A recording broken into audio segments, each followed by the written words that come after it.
Este libro es el resultado, en realidad, de un proceso que me ha llevado cerca de 30 años. Soy una persona que aprendo lentamente, las cosas van sedimentando poco a poco, no soy de esas personas que de repente ven las cosas con enorme rapidez, pero cuando algo se asienta bien, veo la dimensión que eso puede tener. Este es el libro probablemente es el libro más ambicioso que he escrito, en el sentido de que es el libro que creo que más va a ayudar. En un momento en el que muchas veces todos tenemos necesidad de un poco de espacio. Me dice, dame un poco de espacio, dame un poco de respiro. No puedo con tanta presión, no puedo con tanta cosa, no puedo con tanta obligación, no puedo con este ritmo, ¿no? Y tenemos muchas veces la sensación de que es una falta de tiempo. Pero tener en cuenta que al comienzo del siglo XX una persona de 40 y pico años se consideraba una persona anciana. Y fijaros, entonces, hay algo más profundo que el tema cronológico del tiempo. Hay algo que nos pasa, que no sabemos lo que es, pero que genera un montón de agobio y un montón de sufrimiento que es absolutamente innecesario. Este libro es la propuesta que yo os quiero hacer a vosotros y a vosotras para descubrir qué es eso que nos genera ese agobio, qué es eso que nos quita el aire, qué es eso que nos hace sentir esa necesidad profunda, ese anhelo de libertad. ¿Dónde está? ¿Y por qué? Porque hoy en día todos, sin excepción, todos los que estamos aquí, los que nos están viendo en streaming, todos estamos haciendo frente a enormes desafíos.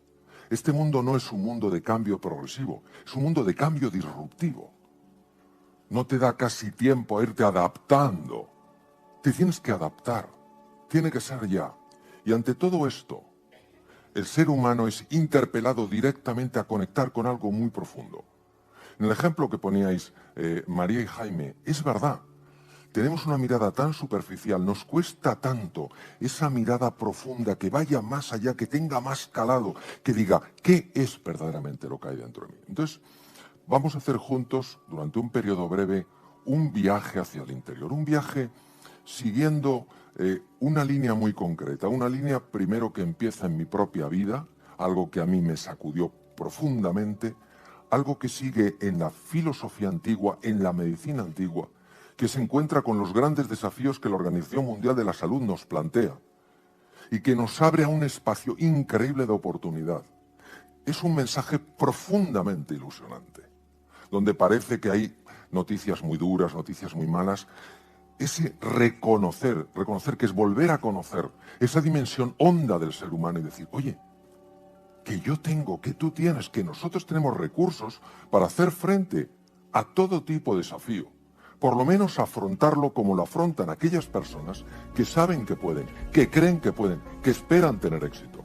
Entonces, claro, tener la oportunidad de compartir esto con la ilusión de que os pueda servir en esos momentos de desafío, esto a mi vida le da un completo sentido. Es decir, no podría tener una existencia más feliz que estar haciendo lo que para mí orienta mi trayectoria vital. Veréis, la vida se nos aparece en encrucijadas. Nos guste o no, de repente te encuentras con una encrucijada. Se te abre un espacio, te vas por allí o te vas para allá. ¿Y qué momento de dificultad, qué momento de desafío cuando dices, oye, ¿qué camino será el mejor? Porque en realidad, muchas veces con la información que tienes, con eso no es bastante para saber cuál es el camino que más te conviene. Y sin embargo, dentro de nosotros hay una sabiduría esencial. Y digo esencial porque es la clave de lo que somos, que sabe por dónde has de ir. Y en ese momento es que lo ves tan claro que ningún argumento racional, ninguna información, ningún constructo mental te desvía, porque es claro, lo ves diáfano y sabes que has de ir por ahí. Y os voy a hablar de una de las grandes encrucijadas de mi vida. Para mí,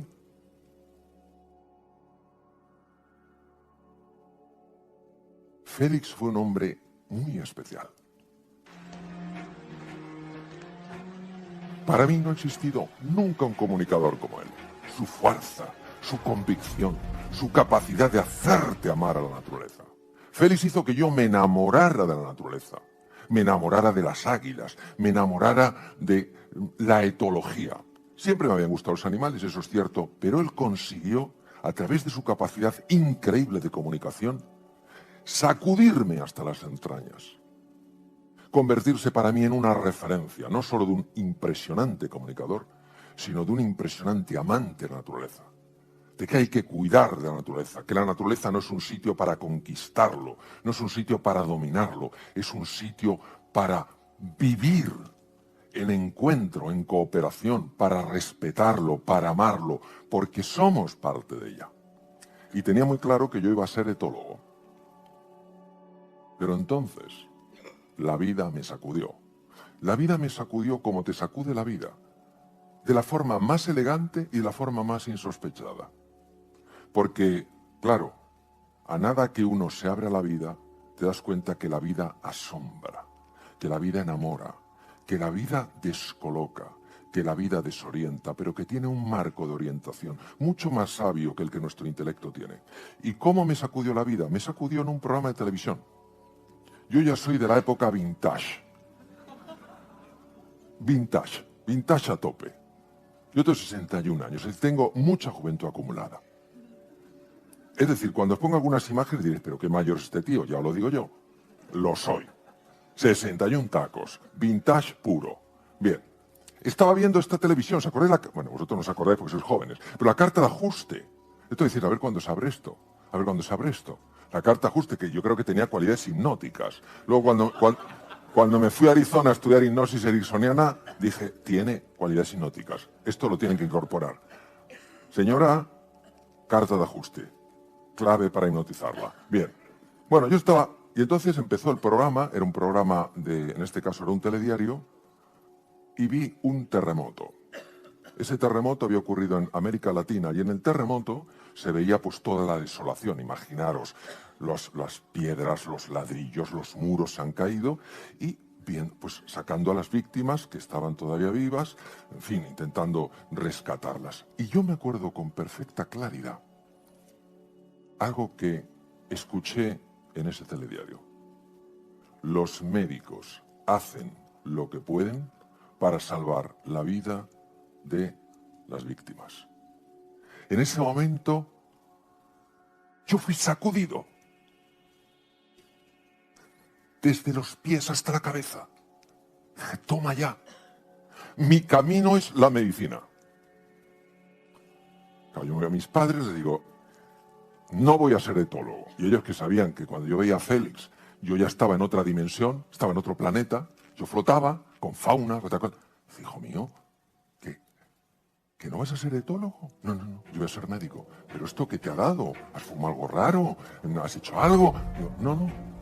He sentido una llamada, he sentido la llamada a reducir el sufrimiento humano. Bueno, mis padres que siempre han mostrado una enorme comprensión conmigo dijeron, pues bueno, pues hijo, si ese es tu camino, pues adelante a la medicina. Total. Empiezo los temas, empiezo tal cual, pasan un par de años, me inscribo a la Facultad de Medicina, me admiten en la Facultad de Medicina y después del verano yo entraba en la facultad. Pero en mi casa, en mi familia, todos son abogados, economistas. Yo la medicina no la había oído ¿entendéis? O sea, sabía medicina lo que sabe alguien de la calle, o sea, prácticamente nada, y además un chico jovencito. Y claro, la medicina es una carrera, oye, que impone, ¿eh? Hay carreras que imponen, la medicina impone. Y oye, no tengo ni idea, no tengo ni idea. ¿Te acuerdas? Entonces, el verano, antes de la facultad, me voy a esta librería. Es una foto de aquel año. Hace 44 años. Esta era la librería.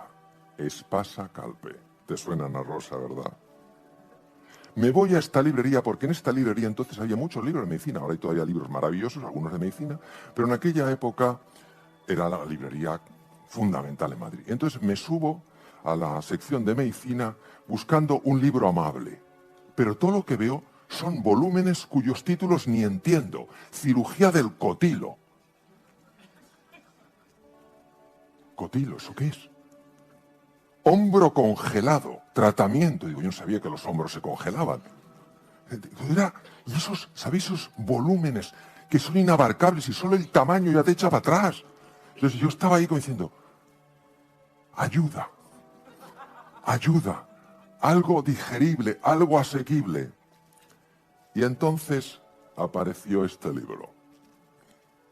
Un libro que me miraba. Un libro distinto del resto. Blanco. Puesto el lomito ahí, humilde, entre esos tomos del Cotilo y el hombro congelado. Destacaba por su sencillez y su humildad. Y se titulaba La relación médico-enfermo. Y lo había escrito un hombre que para mí era un absoluto desconocido, don Pedro Laín Entralgo, y que luego, curiosamente, cuando hice los cursos de doctoral autónoma, le tuve como profesor.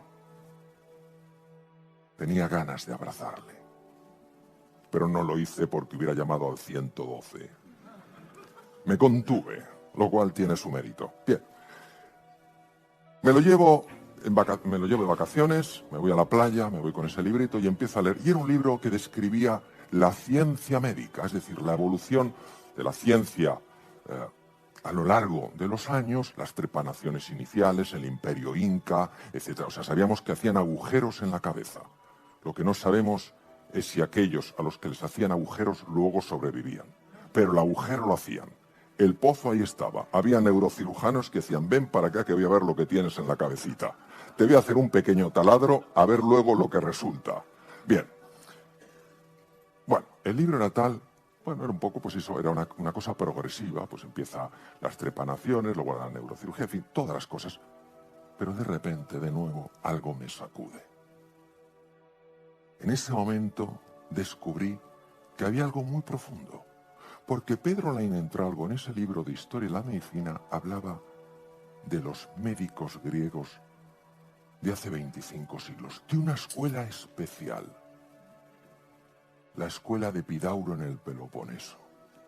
Y una serie de médicos que habían descubierto algo increíble, tan absolutamente increíble, que era totalmente inexplicable. Habían descubierto que en la relación con los enfermos algo se activaba que ayudaba a que mejoraran de sus enfermedades y algunos se curaran. De hecho, en los bloques de piedra tallados hay descripciones de curaciones increíbles. Ellos sabían que no era ciencia médica, porque no estaban aplicando nada especial, ni cirugías especiales, ni remedios farmacológicos especiales, y como no le podían llamar ciencia médica, buscaron un nombre maravilloso. Le llamaron el arte médico, el arte de curar a través de las palabras. Hipócrates nos llama.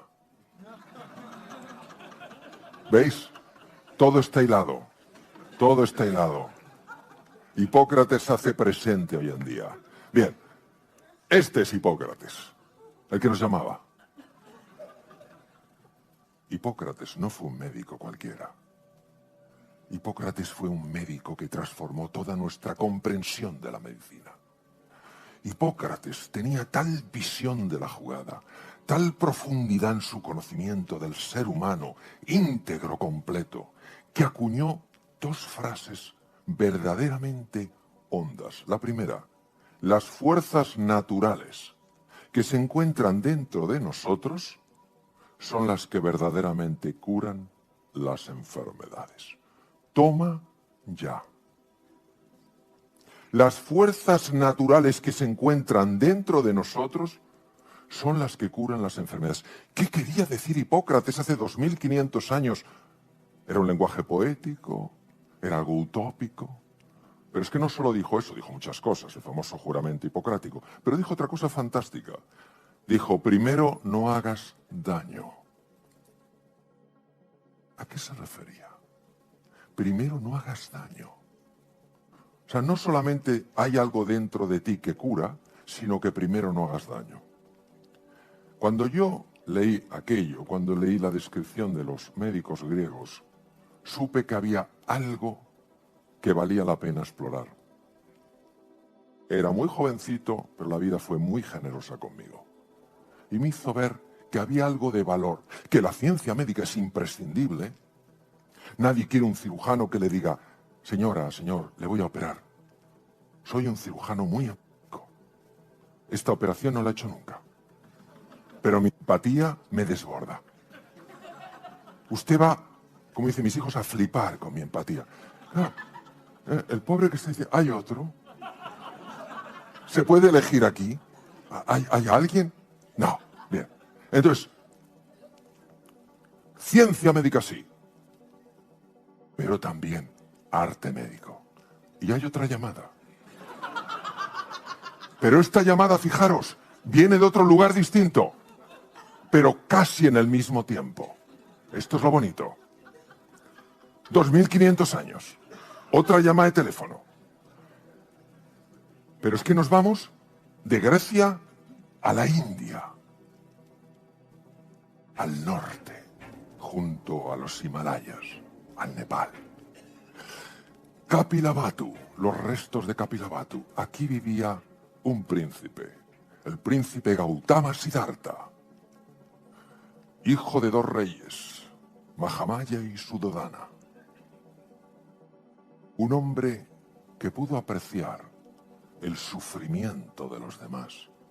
Y dijo, yo tengo que hacer algo. Un hombre que lo tenía todo resuelto. Riqueza, prestigio, abolengo, no le faltaba nada. Que estaba casado con la guapísima Yasodhara. Y además tenía un hijo, Rahula. Decidió abandonarlo todo para encontrar una forma de reducir el sufrimiento que él sabía que los seres humanos experimentábamos. Estamos hablando del príncipe Sakyamuni Buda. Buda en sánscrito quiere decir el despierto. Buda no es un dios. Es cierto que algunos al Buda mataba, le veneran como un dios. Buda es un guía, es un investigador, es un estudioso de la mente humana, y entiendo que así hemos de verlo, y así lo aprendí yo de mis maestros budistas, aunque yo sea cristiano, pero de mis maestros budistas. Y Buda, fijaros lo que dice, en la misma época, hace 25 siglos, en otro rincón del mundo, junto al Nepal, para enseñar a los demás, primero es de hacer tú algo muy duro. Has de enderezarte a ti mismo. Ah, yo no sabía que estaba torcido. Porque me tengo que enderezar. ¿De qué tipo de torcedura habla Sakyamuni Buda? Claro, esto que pasó hace 25 siglos parecía que era algo poético, utópico, extraño, que no tenía sentido, hasta prácticamente ahora.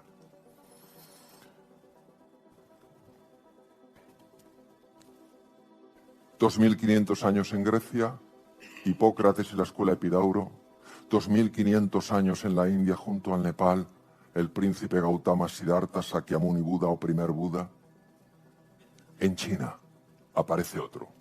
Se completa el triángulo. Si yo digo Lao Tzu, ¿a alguien le suena Lao Tzu? Que levante la mano, yo levantaré siempre la mano, nadie estará solo. Lao Tzu, bien. Si digo el Tao Te Ching, ¿le suena más gente? Bueno, Lao Tzu es probablemente el filósofo chino más reconocido. Podríamos decir junto a Confucio, pero Lao Tzu yo creo que es de una hondura increíble. Fijaos lo que dice Lao Tzu. 2500 años. Si estás deprimido, es porque vives en el pasado. Toma ya. Si estás lleno de ansiedad, es que vives en el futuro. Si estás en paz, es que vives en el presente. De nuevo nos encontramos con un lenguaje muy misterioso, muy extraño, muy sofisticado, muy difícil de entender. Hasta ahora. Organización Mundial de la Salud. Nuestro organismo orientador en el campo de la medicina nos alerta de varias cosas. Primero, ojo, porque la ansiedad está subiendo a tal velocidad que no sabemos lo que vamos a hacer con ella. Ojo, porque la depresión cada vez, los cuadros de depresión cada vez más frecuentes. Ojo, porque la diabetes tipo 2 y la obesidad, sobre todo la obesidad infantil, parecen imparables. Y la Organización Mundial de la Salud es muy sabia. Yo no soy nada sabio, pero la Organización Mundial de la Salud es muy sabia y dice que la salud no es solo la ausencia de enfermedad. Nosotros los médicos en 6 años de carrera se nos enseña solo a ver enfermedades, no a ver potenciales sanadores, no a trabajar sobre el potencial humano que, según Hipócrates, tenía la capacidad de ayudar a hacer frente a grandes enfermedades. Según la Organización Mundial de la salud no es solo la ausencia de enfermedad, sino el bienestar psicológico, social y emocional de un ser humano. Es decir, de alguna manera la OMS nos dice que miremos a la persona, no como un cuadro clínico interesante, no con una hepatomegalia, un hígado grande, sino un ser humano completo que además tiene un hígado, pero no es solo su hígado. Y nos pide que hagamos una cosa, nos pide que reflexionemos sobre la necesidad de repensar nuestra forma de vivir. ¿Nos da la sensación de que hay algo en nuestra forma de vivir que no funciona? ¿Nos da la sensación de que vamos demasiado agobiados? ¿De que necesitamos ese espacio de paz, ese tomarnos un respiro? ¿Dónde está la raíz del problema? ¿Por qué nosotros, que no pasamos hambre, que no pasamos frío, que estamos razonablemente sanos, que tenemos un grupo de gente que nos quiere, por qué muchas veces resulta tan difícil sentirse pleno, sentirse feliz? ¿Dónde está ese punto? ¿Cuál es la raíz? No la hoja, no la rama, no la fruta, no el tronco. ¿Dónde está la raíz? Pues vamos a ver. Vosotros sabéis que... Bueno, vamos a hacer una cosa muy sencilla. No voy a pedir a nadie que abrace al de al lado, porque hay gente que me teme, me dice, Mario, no empezarás con esto, ¿no? Digo, tranquilos, tranquilos. Pero mirad a la persona que tenéis al lado y decirle algo muy sencillo. ¿Qué cuerpo tan magnífico tienes? Díselo. Pero con ganas. Con ganas. Bien, ya está durando demasiado esto. Está durando demasiado. Yo veo que alguno dice, qué bien me lo está poniendo este hombre. ¡Qué bien! Este es el comienzo de un gran día. El comienzo de un gran día. Bien. Fijaros, los sabios que nos creemos que somos, que no nos llamamos Homo sapiens, sino Homo sapiens sapiens. Para que te quede claro que eres sabio. Sapiens sapiens. Sabio sabio. ¿Tenéis la sensación de que somos tan sabios? Si alguien es tan sabio, ¿viviría con tanta tensión? ¿Viviría con tanto estrés? ¿Viviría a veces con tanta urgencia? ¿No tendría tal vez un poco más de reposo, un poco más de alegría, un poco más de tranquilidad? Y me gustaría añadir una dimensión al Homo sapiens sapiens, que es la dimensión Homo demens. Estamos un poquito para allá. Estamos fundamentalmente aquí, pero algo para allá. ¿Qué pasaría si la dimensión Homo demens tuviera tanto impacto que alterara la dimensión sapiens sapiens? Entonces, al ser Homo demens, invadiendo al Homo sapiens, ya no sería tan sapiens sapiens. A lo mejor no sería ni sapiencillo. Vamos a estudiar esa dimensión, la del Homo demens y la del Homo sapiens en relación con el Homo demens. Y para eso traigo aquí con mi profunda gratitud a mi primer maestro en el arte de la meditación profunda, cardiólogo de la Universidad de Harvard, el profesor Benson. Tuve la fortuna de conocerlo porque yo estaba de cirujano en un hospital enfrente del suyo. El doctor Benson era un científico con mente abierta. O sea, ¿no os gusta la gente que tiene una mente abierta? No la persona que dice yo tengo una mente abierta y la mente abierta pues no está muy abierta, sino que dices tú tienes una mente abierta y dices te quiero contar algo. Venga, cuéntame que tengo una mente abierta. ¿Y tú le ves?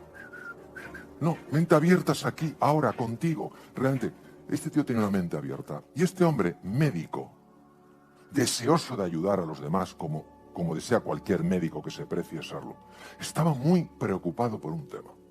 Hay una enfermedad que se llama la hipertensión arterial, todos la conocéis, es una enfermedad que si tú sabes que la tienes, te cuidas con la sal, no comes mucho, haces un poco de ejercicio, pierdes peso y normalmente vas de cine. El problema es cuando te encuentras con una persona que o no lo sabe que tiene hipertensión arterial y cuando aparece la hipertensión arterial en su cuadro álgido te da un problema grave, o aquellos que teniendo hipertensión arterial verdaderamente les cuesta mucho controlarla. Y claro, la medicación sirve un poquito o un muchito, pero no del todo. Bien.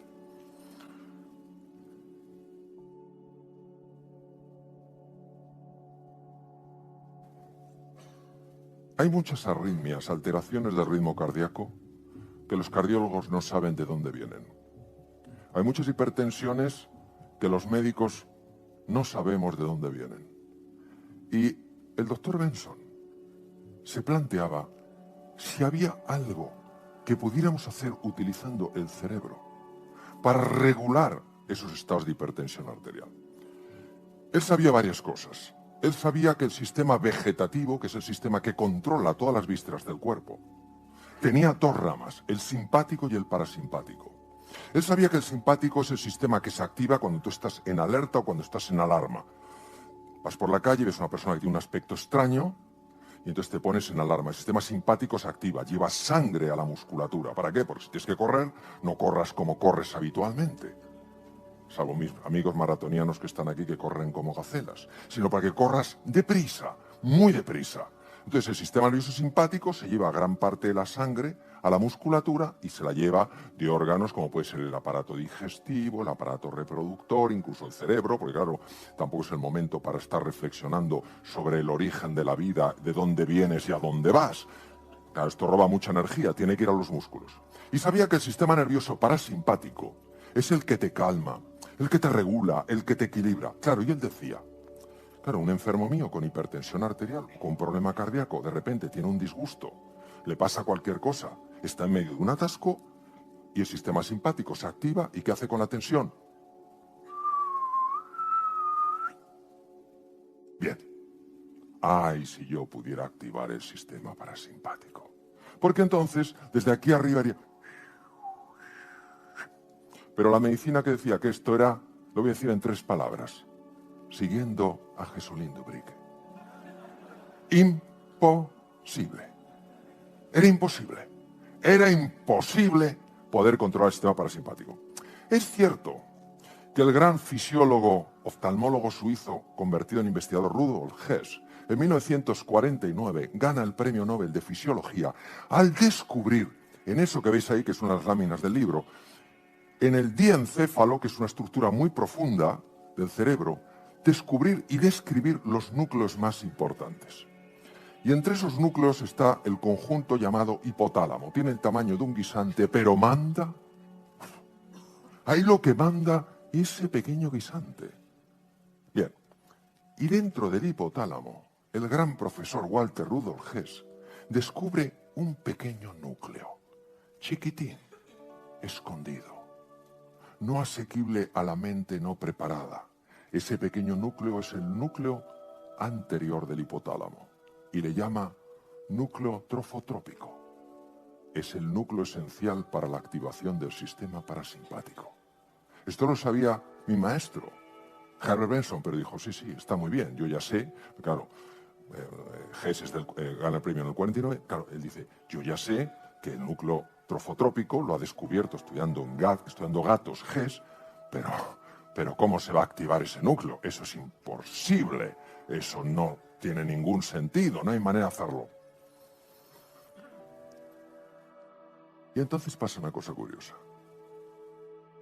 Cae en sus manos un libro que describe algo que los monjes tibetanos son capaces de hacer. Monjes que ahora viven en Dharamsala, a 7.000 pies de altura en la India, después de que en 59 China invadiera Tíbet. Y estos monjes son capaces de hacer algo con el cuerpo, según es la descripción de ese libro, que la medicina tradicional diría es imposible. Pero, ¿cómo era la mente de Herbert Benson, queridos y queridas? Abierta. Y se hizo una pregunta. ¿Y si fuera verdad? Y empezó a intuir que había algo en la mente humana que metía mucho ruido y que podía ser la causa fundamental de la enfermedad. Vais a ver un ejemplo, es bastante desagradable, no os enfadéis conmigo, es para que esto no se os olvide.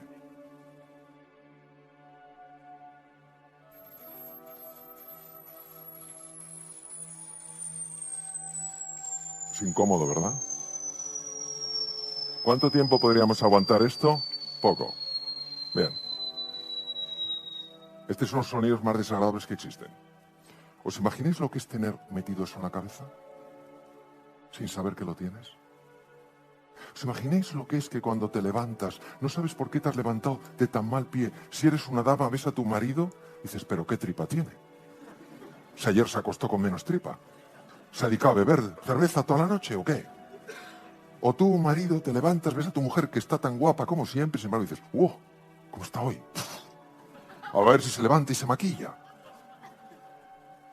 O vas y todo te molesta y todo te ofende y no sabes lo que te pasa y si hubiera algo metiendo ruido. Herbert Benson intuyó que lo que estos monjes tibetanos habían descubierto era cómo parar el ruido.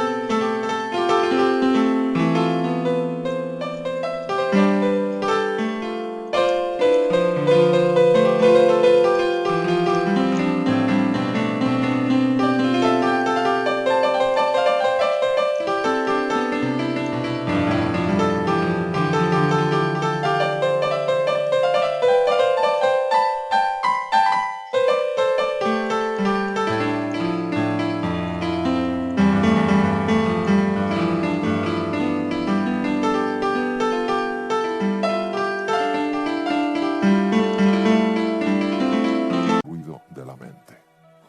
Y entonces, como era un tío abierto, exponiéndose a la ridiculización de aquella época, todo un cardiólogo de Harvard, consigue una beca del Instituto de Salud Norteamericana después de un año de conversaciones con el actual Dalai Lama, un hombre súper abierto, súper entrañable, pero en aquella época tenía muy poca conexión con el mundo occidental, consigue ir allí y hacer registros de los monjes.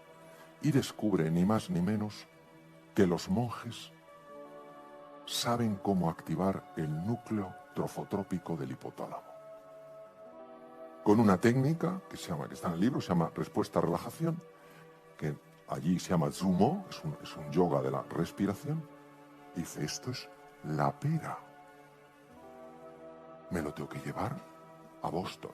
Se lo lleva a Boston y empieza a hacer registros de lo que pasa con condiciones muy complejas y sofisticadas de investigación con las personas que aplican este ejercicio sencillamente para no quedar envueltos en este ruido tan desagradable que ni siquiera sabe que tienen. ¿Y con quién lo hace? Con sus enfermos. Esos enfermos a los que él tanto quería, sus enfermos hipertensos, cardiópatas, etc. Y empieza a observar cosas curiosísimas. Empieza a observar que algo tan sencillo, pero tan contraintuitivo, reduce la tensión arterial, hace que después de la cirugía cardíaca tengan menos arritmias. Dice, esto es un profundo descubrimiento. Y entonces lo publica y empieza a extenderse, etcétera, etcétera, por todas partes. Bien. ¿Cuál es el problema nuestro? ¿Dónde está el Homo Demens? Mirad.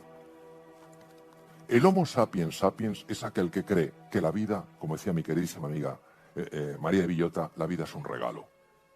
Sabe que la vida tiene sus dificultades, pero que la vida nos quiere, que la vida nos ama, que la vida desea nuestro triunfo. Pero también tenemos la parte del Homo Demens, que cree que su mundo mental está por encima del mundo real. Es nuestra arrogancia, nuestra soberbia, nuestra prepotencia, nuestro deseo de control, de dominio del otro, de invasión de espacios, de no bastarnos nada, de querer más y más, no con una ambición sana, sino con una ambición absolutamente fuera de todo sentido. Y claro, cuando este mundo mental alterado, que genera ruido, se colapsa con el mundo real, uno se siente amenazado, vive angustiado, vive alborotado y cree que el problema es del mundo real y no se cuestiona que a lo mejor el problema es de su mundo mental.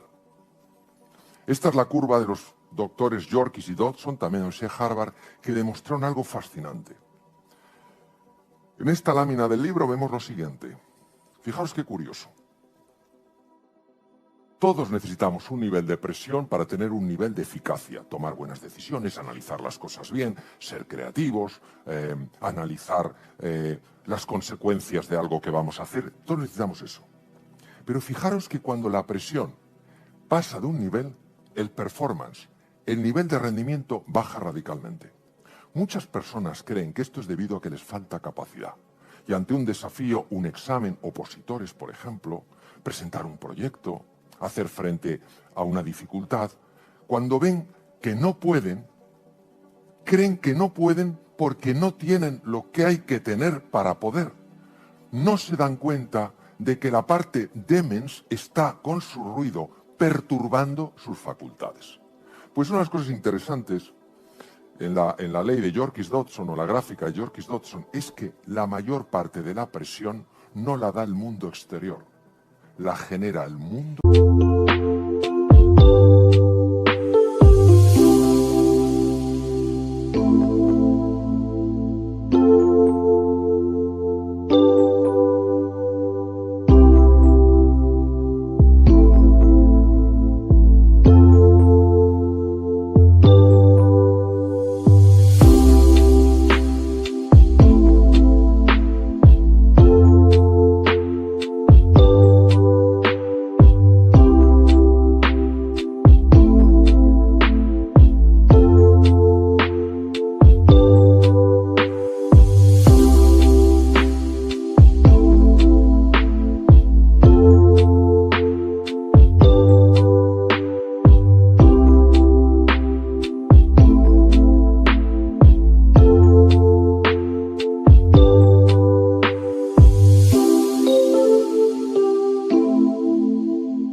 ¿Cuántas veces no nos habrá pasado a todos, a mí desde luego, que hay algo que te parece que es demasiado grande, lo vas posponiendo?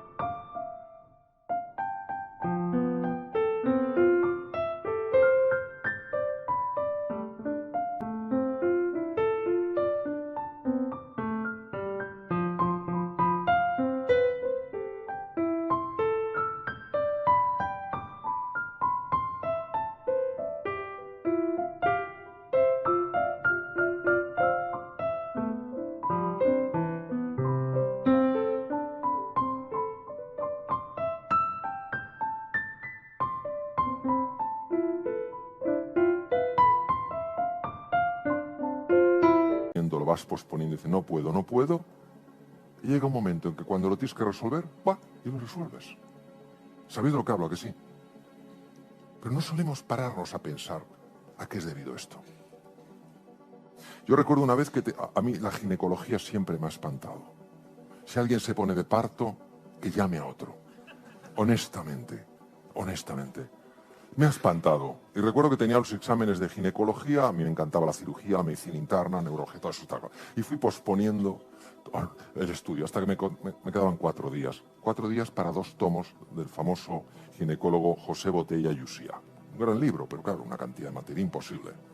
Yo recuerdo que en esos 4 días empecé el primer día con un nivel de presión, claro, imaginar, o sea, digo, me van a poner no un 2, un 0.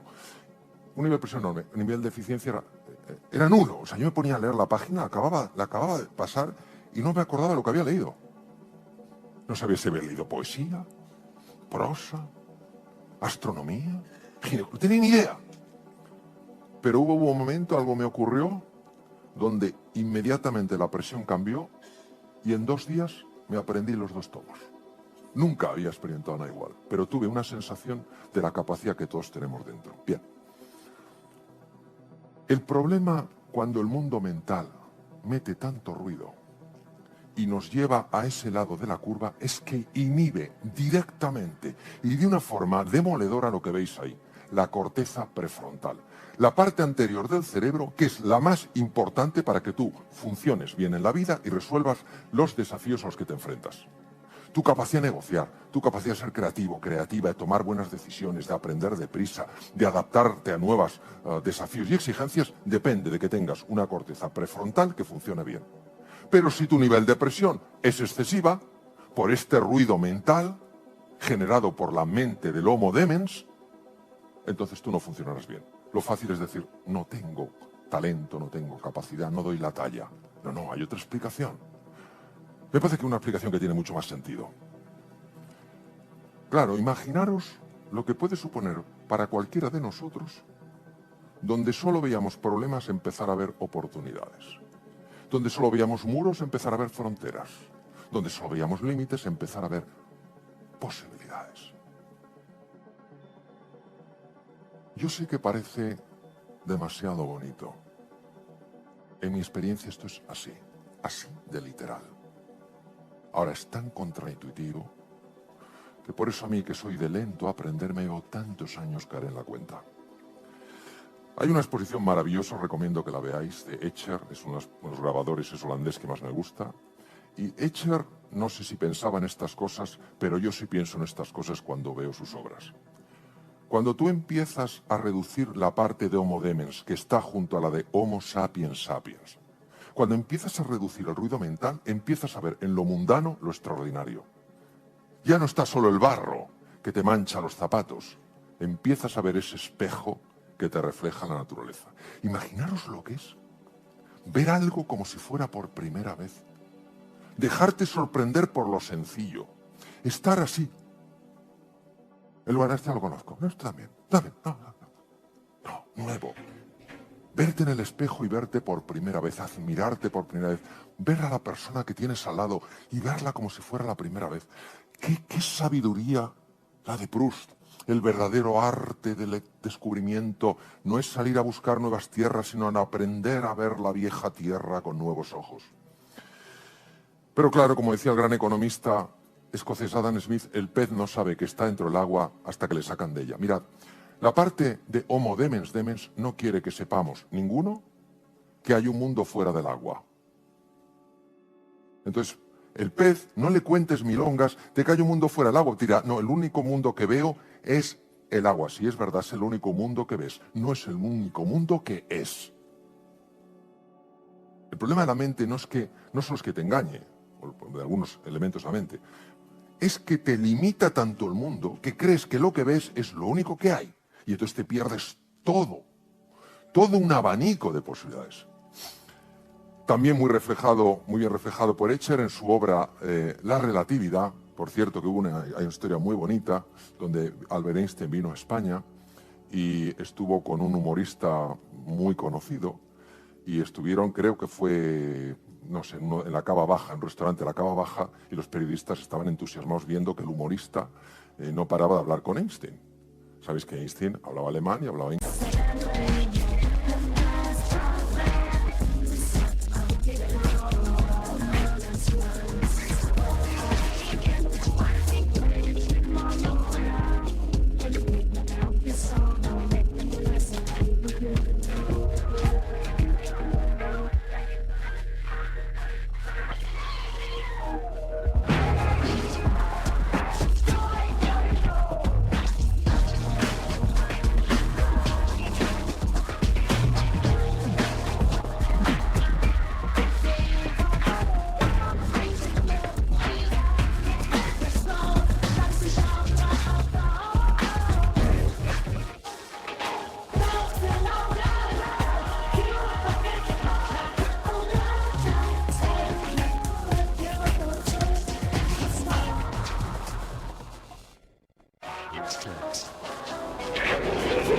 Inglés, y el humorista, según ellos, pues no sabía ni alemán ni inglés.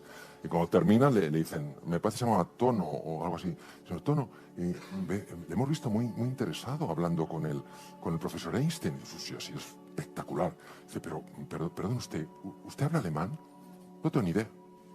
¿Y habla inglés? Tampoco. Dice, ¿de qué han hablado? De que todo es relativo. Bien, entonces, ¿qué pasa? Que en nuestro mundo mental cada uno ve una faceta de la realidad y pensamos que eso que vemos es lo único que hay. No, el mundo real incorpora todos los puntos de vista. ¡Qué riqueza, qué maravilla! Y bueno, esto es una cosa maravillosa, es decir, si podemos vivir en 3 dimensiones, ¿por qué vivir en 2? ¿Por qué vivir en 2 si puedes vivir en 3? Esto es lo que ofrece este trabajo, estas prácticas, estas enseñanzas. Ayudarnos a conectar verdaderamente con lo que somos. No solo con el envoltorio que rodea el cofre, sino lo que verdaderamente contiene el cofre. Porque en el fondo todos libramos batallas, más o menos difíciles, más o menos largas, más o menos costosas. Pero las guerras se ganan dentro. Mis buenos y queridos amigos maratonianos, que tengo aquí unos cuantos, en alguna ocasión que hemos hablado de ello, me han dicho claramente lo siguiente: lo más importante es cómo estás en la línea de salida, ¿verdad, Jaime? Tú que vas varias veces a Nueva York. Es cómo estás en la línea de salida. Hay personas que están en la línea de salida y ya saben que no llegarán. Claro, no llegan. ¿Veis? No llegan. Y aquellos que saben que pueden llegar, consiguen llegar, como sea, de la manera que pueden, pero llegan. Pues es lo mismo. de lo que se trata es de ir aparcando un poquito al Homo demens y dejar que resurja con fuerza, con pujanza, el Homo sapiens sapiens. Este es otro de los grandes. Junto con Herbert Benson, hablamos de los años 70, él es un PhD en microbiología por el MIT, John Kabat-Zinn. John Kabat-Zinn decidió aplicar estas metodologías inventadas en Oriente hace 2500 años.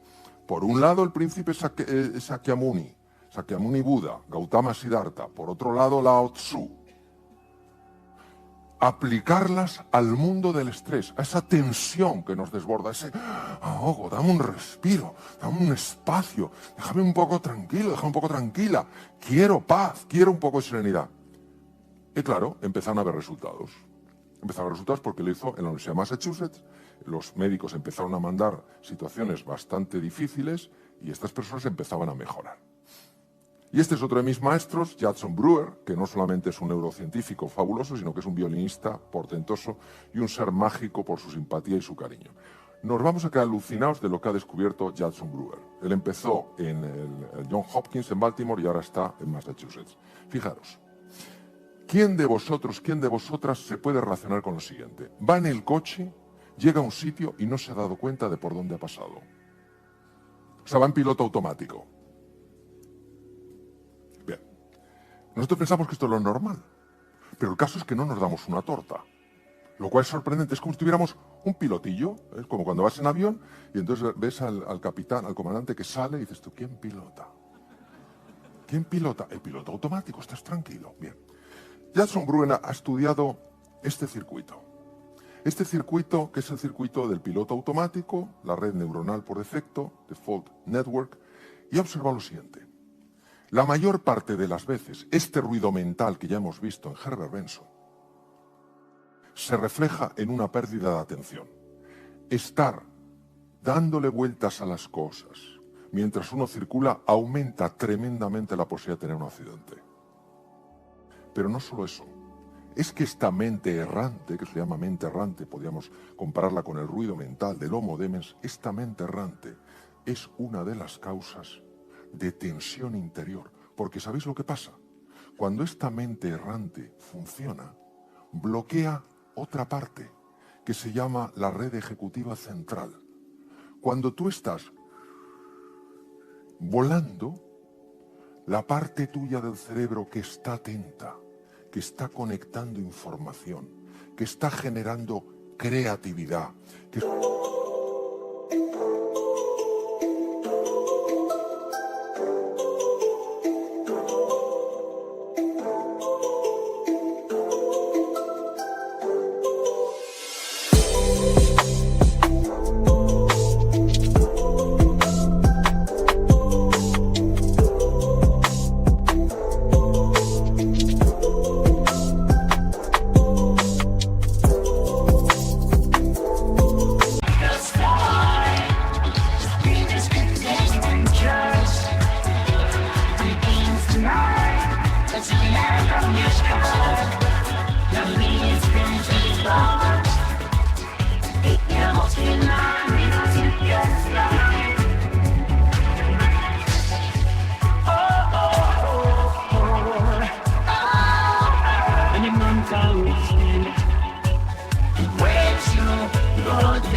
generando novedad se bloquea. Por eso una de las grandes aplicaciones del mindfulness es en los problemas de déficit de atención, que van creciendo a lo bestia. Porque claro, esta red lo que hace es que estemos permanentemente inatentos. ¿No veis la falta de atención que hay? Yo tengo muchos amigos abogados, algunos están aquí, que me dicen, mira Mario, el problema es que le das hoy en día a una persona más joven, un millennials, un documento para leer y a las 10 páginas Ya no puede porque vivimos entre pantallas. Bueno, pues lo que se ha visto es que la práctica de estos ejercicios de mindfulness, que sería la traducción inglesa de sati, en Pali, la lengua que hablaba Buda, meditación, lo que hacen es empezar a cambiar el circuito. Entonces tu mente errante ya está errando menos, en todos los sentidos. No solamente comete menos errores, sino que además está menos volátil y estás mucho más concentrado, más concentrada, hasta el punto en el que cambia la arquitectura del cerebro. Esto es increíble. O sea, que unos ejercicios donde aparentemente lo único que haces es centrarte en el aquí y en el ahora, en el presente, sean capaces de cambiar la arquitectura cerebral, verdaderamente es algo que a mí personalmente todavía me sorprende.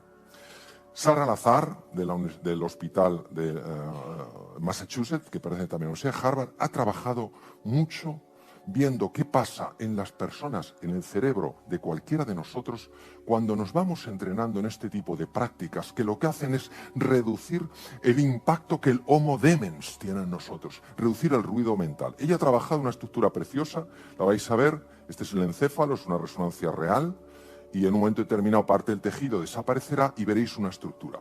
Ella ha trabajado mucho en esta estructura, que en cuanto aparezca, os la mostraré, aparecerá en colores, es el hipocampo, por su forma de caballito mar. Se ha visto que las personas que practican estos ejercicios aumentan el grosor del hipocampo. Ahora me dices, bueno, mi Mario, yo soy una persona práctica. Yo no quiero ir por ahí diciendo, ¿qué tal estás? Pues mira, con un hipocampo, que es una pasada. Yo no quiero fardar de eso. Yo lo que quiero es que me sirva. ¿Para qué me sirve el hipocampo? Bueno, el hipocampo te sirve para mucho. ¿Quién quiere mejorar la memoria? ¿Ah? ¿Quién quiere mejorar su control del miedo?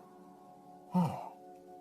¿Quién le gustaría mejorarse a sí mismo? Es decir, reinventarse, transformar la propia arquitectura del cerebro, haciendo que nuevas experiencias lleven también a nueva forma de vivir.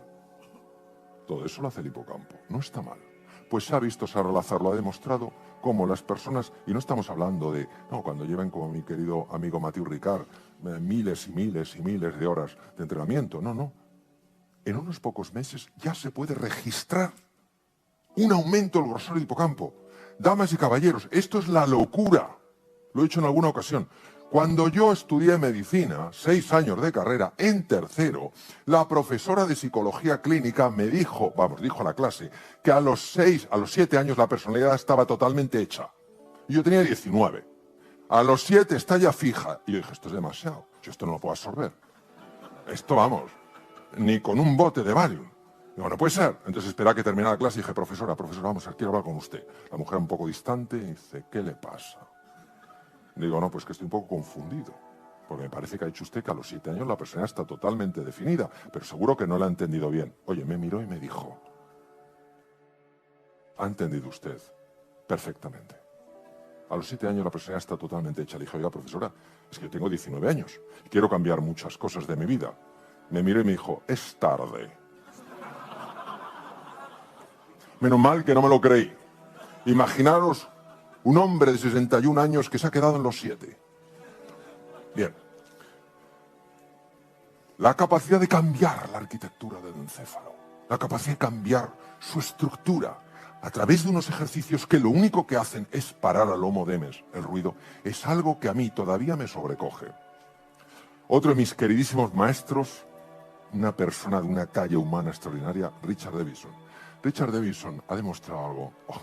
¿Cómo deciros? No me parece que pueda la ciencia expresar algo más hermoso que lo que este hombre y su equipo desde el Weizmann en la preciosísima ciudad de Madison, Wisconsin, ha demostrado. Que el amor es capaz de reestructurarte el cerebro. Que el amor no es una cosa blandita, azucarada. ¿Cuánto me amas? Mucho.